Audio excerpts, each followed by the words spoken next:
Alors aujourd'hui, j'ai choisi de vous parler d'un livre intitulé Survivre. Survivre, ça va bien être la chanson de Louane qu'on vient d'écouter. Oui, qui a une très jolie voix, soit dit en passant.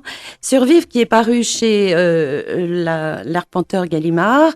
L'auteur, c'est Frederica Amalia Finkelstein.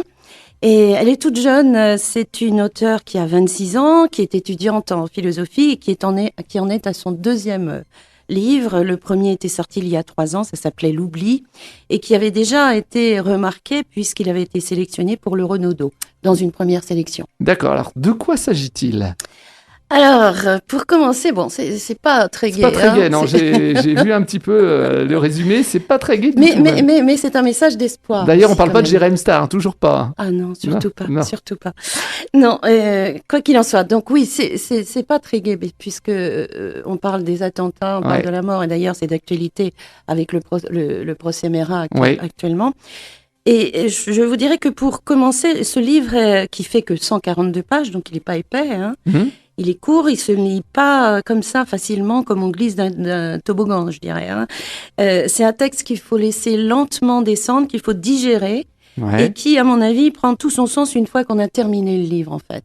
Après la lecture, parce qu'il nous parle d'un sujet qui nous hante, j'en parlais à l'instant, depuis le 11 septembre, à savoir les attentats, la mort, qui désormais peuvent arriver n'importe où, n'importe quand, et qui peuvent viser n'importe qui. Voilà.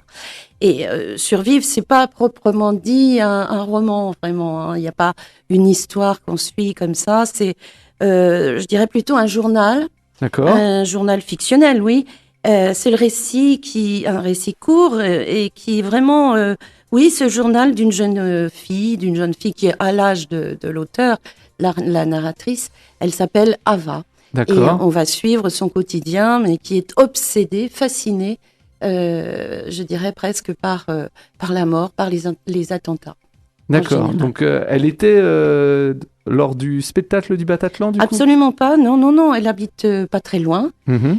Et puis un jour ou quelques jours après l'attentat, elle a vu une photo de la fosse du Bataclan. D'accord. Et ça l'a saisie, ça l'a marquée, je crois, à vie d'ailleurs, et elle a voulu aller plus loin, creuser, aller voir ces morts, la tête qu'avaient ces morts, pour les faire vivre, et puis pour passer au-delà de cette stupeur, sidération qu'elle n'avait pas vraiment comprise ou intégrée dès le début. Elle a voulu rentrer vraiment, et c'est cette histoire, en fait, ce chemin que l'on parcourt au travers de ce livre Survivre.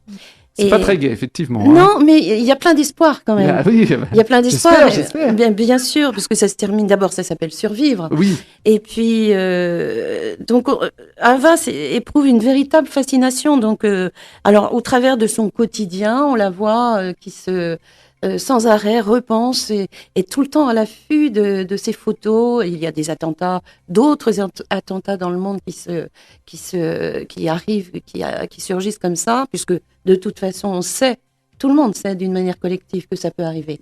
Oui, n'importe où, n'importe quand. On a bien fermé la porte de la radio. Voilà, oui. Elle est hantée vraiment par cette photographie qui est sanglante, qui sort de la fosse. Elle va même la chercher partout sur Internet pour essayer de voir s'il n'y a pas une photo plus nette pour voir les visages. Elle décrit les visages, elle imagine leur vie. Elle essaye en fait de rendre vie à ces personnes, à ces cadavres en fait, qui sont toujours là. Et pour essayer de passer outre tout ça, de passer outre cette horreur, quoi. Qu'elle vit. Voilà. Alors, pour vous parler un petit peu du récit, cette Ava dont je vous parle à l'instant, elle vit à Paris, comme l'auteur, bien entendu. Et ça commence comme ça. Le matin, elle prend le métro. Ouais. Et puis, d'ailleurs, à mon avis, c'est pas hasard si elle a choisi le métro, parce que le métro, c'est un peu une fosse, une cave, quelque chose de sombre, où tout peut arriver, où c'est déjà arrivé, mais hélas, où les terroristes peuvent intervenir aussi. Donc, elle il n'y a rentre... pas d'échappatoire aussi dans le métro. Et en plus, voilà. Oui. Elle va à son travail. Enfin, elle nous fait croire au départ qu'elle va à son travail, mais très peu de temps après, on sait qu'elle a été licenciée. Mais tous les matins, elle part comme si elle allait travailler. D'accord. Et tout au long de son parcours, de son chemin, elle visionne systématiquement. Elle se pose sur des visions de mort ou de terrorisme ou des choses qui lui font penser à tout ça, à cette fragilité de ce que nous sommes devenus dans ce siècle depuis le 11 septembre. Alors, elle nous fait croire donc qu'elle travaille. Elle va sur son chemin, elle repart par le métro, puis elle voit aussi tous ces militaires, tous ces qui patrouillent pour assurer la sécurité des voyageurs.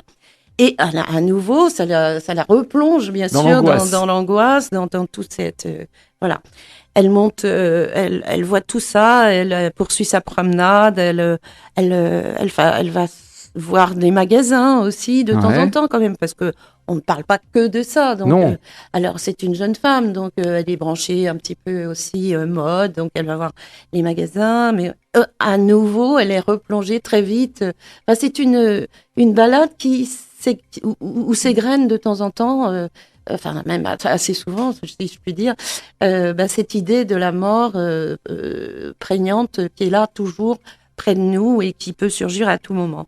Il y a même un moment donné dans son intimité, puisqu'elle apprend que sa grand-mère qui vit à Buenos Aires vient de décéder, qu'elle n'a pas envie d'y aller, elle n'a pas envie d'aller à l'inhumation. Elle nous parle aussi de sa sœur qui va y aller, mais sa sœur qui est aveugle et qui n'a pas pu voir en tout cas cette photo du Bataclan.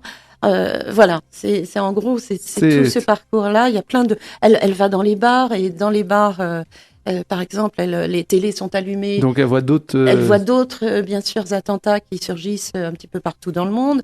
Quand elle est dans le métro, elle regarde par-dessus l'épaule des autres jeunes qui visionnent à un moment donné. Donc elle est suivie par ces attentats tout le temps, quoi. Hein. Ou elle les suit, enfin. Elle les suit, oui. Elle est dedans. Ouais. Et, bon, c'est une photo qui... D'abord, je pense que le livre, c'est une photo.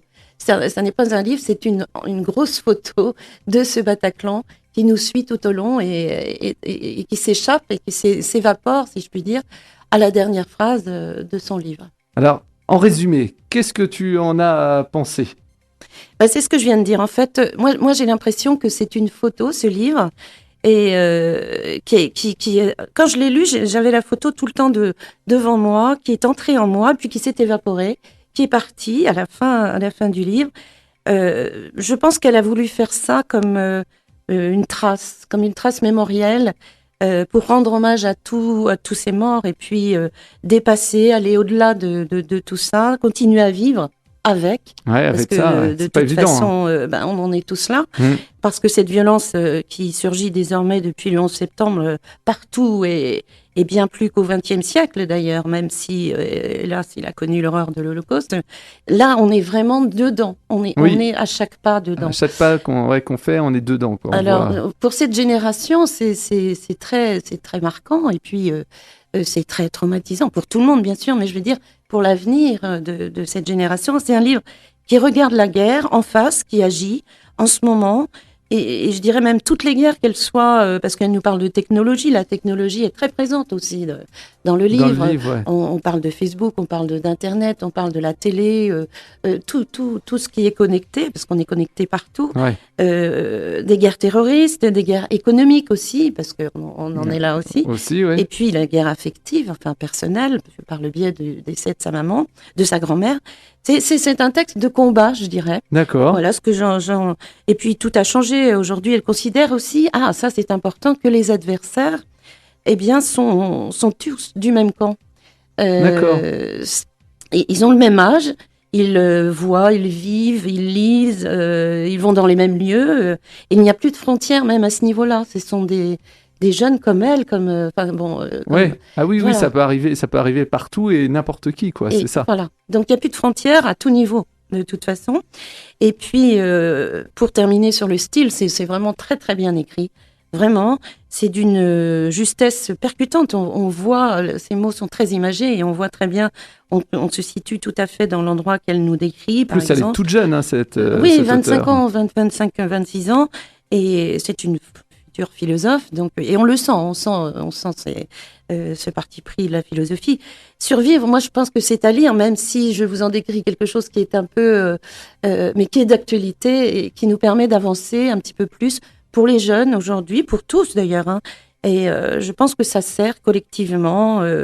C'est le livre, c'est un livre utile, je trouve, pour réfléchir, pour passer à autre chose peut-être.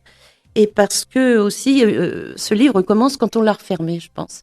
Et puis, d'ailleurs, la dernière phrase, parce que c'est, comme je disais au début, c'est plein d'espoir. Hein. Oui, oui.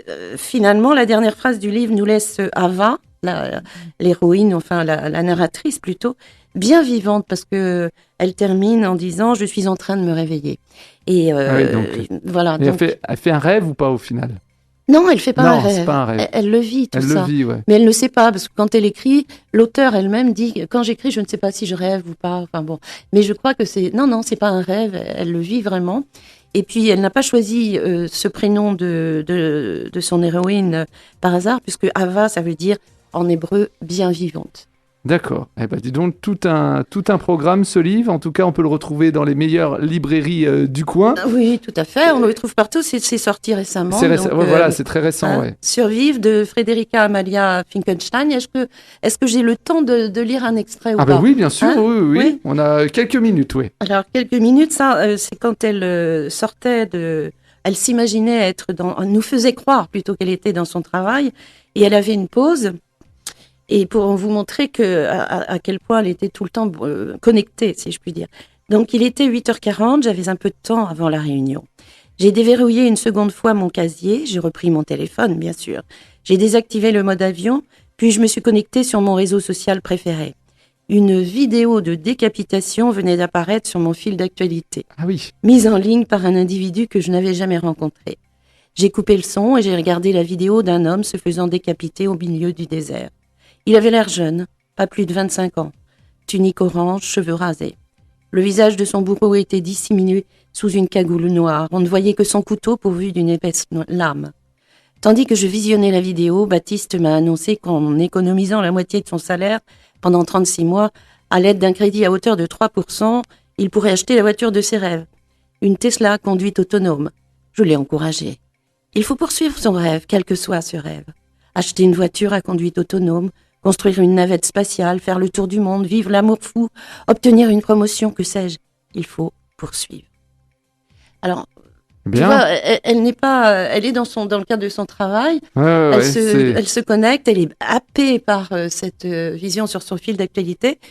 Et à côté de ça, son collègue lui parle de la voiture qu'il veut acheter. Bon, voilà, voilà, mais c'est sans arrêt comme ça dans son quotidien. Elle est tout le temps happée. Tout le temps happée, voilà, par ça. Et finalement, elle arrivera à s'en détacher. Voilà.